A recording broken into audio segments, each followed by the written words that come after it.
বড় কথা পিঠা বানাইছিলাম, পিঠা খাও। তাতি তাতি পিঠা দাও একটা। হ্যাঁ, খালি এনে ঘোরাঘুরি করছ না, কোনো একটা মানুষ হলে তোর জন্য শান্তিতে খাইবার দেন না। যে সঙ্গে খাইবার দেয় হে সঙ্গে চাচি চাচি করে হাজির। কে আছে ছোট বলে হান্ডা আইছে আর একটা পিঠা দিয়ে দেন তাই কি হইতো? না বাঁচতে তোমরা তো জানো না, ওর মা বাবা তো কোনটা বানিয়ে খাইবার দেবো না, খাইলে আঙ্গবতী এনি টাইম খাওয়ার সময় ঘোরাঘুরি করে, সেই জন্য একটুকে ধমক দিছি। সবসময় পাগলাম কি ভালো লাগে না গো।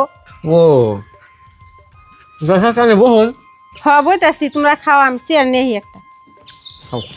মা মা কি কও বাবু? মা পিঠা খামু। তুই পিঠা খাবি, পিঠা কোনো পাবি? তাতি পিঠা বানাইতে আমার জানেনটা। তোমার পিঠা দেন কে? আও আমি চাইয়া দেই।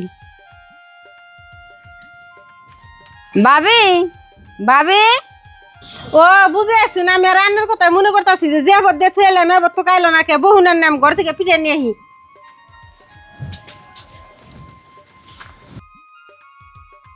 তেলেনে লাড়েনের ফুবু না? হগো ও তাহলে চাঙ্গ ফুবু।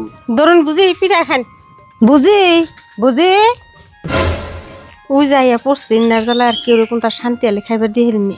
বুঝি আন্না বলে পিঠা বানাইছো, নাঙ্গ পারবেশ একটা পিঠা দেনছে।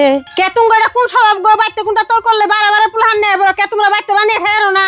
বাবু বুঝি বানাই খাও আমি। বুঝি আন্নে বই থাকুন আন্নে খান। না বাবা এই পিঠা আমি খাইবেন গেছে না, যে বেতে নিয়ে আমার বাইসতে একটা পিঠা ফেলো না, হিবারে পিঠা আমি খাইবেছি না, আন্নের পিঠা আর নেই খাইন। আমি যাই গে। ন ভাই আমরাও জায়গায় এবার তো পিঠা খেলাম না, মনে হয় বিষ খাইলাম। ছোট একটা বাঁচতে তাও পিঠাতে নাই।